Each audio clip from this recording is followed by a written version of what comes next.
اسرائیل فلسطین تنازع نے نہ صرف شدت اختیار کر لی ہے بلکہ اس کا دائرہ بھی بڑھتا جا رہا ہے۔ شام اور لبنان پہلے ہی اس تنازع کا حصہ بن چکے ہیں اور سرحدوں پر کشیدگی جاری ہے۔ یہ اس لحاظ سے بھی اہم ہے کہ شامی حکومت اور لبنان کی تنظیم حزب اللہ پر ایران کا گہرا اثر ہے، جبکہ اسرائیلی حکام اور امریکی میڈیا کھل کر الزام لگا رہے ہیں کہ حماس کی کارروائی کے پیچھے اصل میں ایران تھا، ورنہ حماس تنہا اتنی بڑی کارروائی نہیں کر سکتا تھا۔ لیکن خود امریکی حکومت نے براہ راست ابھی تک ایران پر ایسا کوئی الزام نہیں لگایا ہے۔ اس حوالے سے امریکی خبر رسائی ادارے CNN کی خبر میں لکھا ہے کہ حماس نے ایک منظم انداز میں یہ آپریشن کیا تھا جس کے لیے کافی منصوبہ بندی کی گئی ہوگی، اور ایسی قیاس آرائیاں بڑھتی جا رہی ہیں کہ حماس کو اس آپریشن کے لیے بیرونی مدد ملی ہوگی۔ یہ بات اگر درست ثابت ہوتی ہے تو اس سے ایک وسیع علاقائی جنگ کا خدشہ بڑھ سکتا ہے۔ CNN کے مطابق اسرائیل کا دعویٰ ہے کہ ایران ہر سال حماس کو $10 کروڑ تک امداد فراہم کرتا ہے، جبکہ امریکی محکمہ خارجہ کی 2021 کی رپورٹ کے مطابق ایران حماس کو فنڈنگ، ہتھیار اور ٹریننگ فراہم کرتا ہے۔ ایک امریکی عہدیدار نے CNN کو بتایا کہ یقیناً ایران اس معاملے کے اندر موجود ہے۔ ایران نے کئی سالوں سے حماس اور حزب اللہ کو مدد فراہم کی ہے، تاہم بائیڈن انتظامیہ کے سینئر اہلکار کے مطابق ابھی تک یہ کہنا قبل از وقت ہوگا کہ ایران اس حملے میں براہ راست ملوث تھا یا نہیں تھا، لیکن واشنگٹن اس معاملے کو بہت قریب سے دیکھ رہا ہے۔ خبر کے مطابق امریکہ نے مشرقی بحیرہ روم میں اپنا ایک بحری بیڑا بھیج دیا ہے، جبکہ امریکہ کے ایک سرکاری عہدیدار کے مطابق ایران کے ممکنہ حملے اور اسرائیل کے بارڈرز کے باہر جنگ کے پھیلاؤ کے پیش نظر امریکہ مشرق وسطیٰ میں مزید فائٹر طیارے بھیج رہا ہے۔ خبر کے مطابق اسرائیل کو جنگ کے مزید محاذ کھلنے کا خطرہ بھی ہے۔ اسرائیل اپنے قریبی ہمسایوں میں سے صرف مصر اور اردن کے ساتھ پرامن ہے، جبکہ لبنان اور شام کے ساتھ حالت جنگ میں ہے۔ اسرائیل کہہ چکا ہے کہ وہ ان دونوں ممالک سے حملوں کا سامنا کرنے کے لیے تیار ہے۔ دوسری طرف حزب اللہ نے حماس کے اسرائیل پر حملوں کی تعریف کی ہے اور کہا ہے کہ وہ حماس کے ساتھ رابطے میں ہے، لیکن لبنان کے نامزد وزیر اعظم نجیب میقاتی نے کہا ہے کہ لبنان اس تنازع میں نہیں الجھنا چاہتا، جبکہ CNN کی ایک اور رپورٹ کے مطابق ایک سینئر اسرائیلی افسر نے کہا ہے کہ ایران اس آپریشن کے حوالے سے آگاہ تھا اور اسی نے ہی آپریشن انجام دینے کی گرین لائٹ دی تھی، لیکن یہ ہو سکتا ہے کہ ایران کو اس آپریشن کی ٹائمنگ کا پتہ نہ ہو۔ اسرائیل اور امریکی میڈیا مسلسل ایران پر حماس کے حملے کی منصوبہ بندی کا الزام لگا رہا ہے اور ایران کی طرف سے خطے کی دیگر طاقتوں کو مدد فراہم کرنے کا الزام بھی لگا رہا ہے، اور اس صورتحال میں جو رابطے اور ملاقاتیں ہو رہی ہیں وہ خطے میں ایک نئی صف بندی کا اشارہ کر رہی ہیں، جو اسرائیل اور فلسطین تنازع کے تاریخی پس منظر میں بہت اہم ہے، کیونکہ یہ تنازع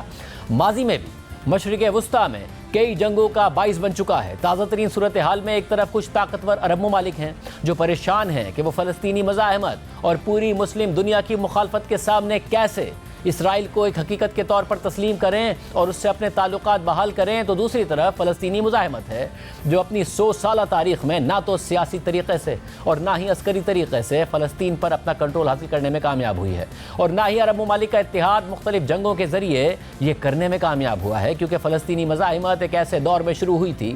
جس میں مسلم دنیا کو شکست کا سامنا تھا، مگر امریکہ اور برطانیہ دنیا کے طاقتور ترین ممالک تھے، اور ان دونوں ممالک کی طرف سے اسرائیل کی غیر مشروط حمایت نے نہ صرف اسرائیل کو مضبوط کیا بلکہ اسے جنگ میں کسی بھی حد تک جانے کا قانونی اور اخلاقی جواز بھی فراہم کیا، جس کی وجہ سے اگر عرب ممالک نے متحد ہو کر بھی اسرائیل سے جنگیں لڑیں تو بھی انہیں شکست کا ہی سامنا ہوا، اور اسرائیل اس خطے میں مزید مضبوط ہوتا چلا گیا، اتنا مضبوط ہو گیا کہ اس نے اقوام متحدہ کی قراردادوں کو بھی نظر انداز کیا اور فلسطین کی زمین پر اپنا کنٹرول بڑھاتا چلا گیا، اور اسی وجہ سے حماس کی حالیہ کارروائی کو اسرائیل کی سیکیورٹی سے متعلق ایک بہت بڑی ناکامی کے طور پر دیکھا جا رہا ہے، اور اسرائیلی قیادت کو ملک کے اندر سوالات کا سامنا ہے، مگر کیا یہ ناکامی اسرائیل کو اس تنازع سے متعلق دفاعی پوزیشن پر ڈال سکتی ہے؟ یہ سوال اپنی جگہ برقرار ہے، کیونکہ یروشلم وہ مقام ہے جس پر کنٹرول کی تاریخ ہزاروں سال پرانی ہے، اور اس خطے پر اسی نے راج کیا ہے جو اس وقت میں سب سے زیادہ طاقتور تصور کیا جاتا تھا۔ مسلمان اور مسیحی 1000 برس تک اس شہر پر کنٹرول حاصل کرنے کی کوشش کرتے رہے، کئی صلیبی جنگیں ہوئیں، کبھی مسلمان اس شہر کا کنٹرول حاصل کر لیتے تو کبھی عیسائی حکمراں کامیاب ہو جاتے۔ 1517 عیسوی سے پہلے بھی کئی مسلم حکمران بیت المقدس پر حکومت کرتے رہے، مگر 1517 سے 1917 تک یروشلم خلافت عثمانیہ کا حصہ رہا۔ 400 سال تک یہ سرزمین مسلمانوں کی خلافت عثمانیہ کے ماتحت رہی، مگر سن 1900 عیسوی میں جہاں سلطنت عثمانیہ کو برطانیہ اور اس کے اتحادیوں جیسے ممالک سے خطرات لاحق ہو گئے تھے، تو وہیں تخت کی آپسی لڑائی نے بھی سلطنت عثمانیہ کو اندر سے کمزور کر دیا تھا۔ عبدالحمید دوئم نے سلطنت عثمانیہ پر 1876 سے لے کر 1909 تک حکمرانی کی، لیکن اسی سال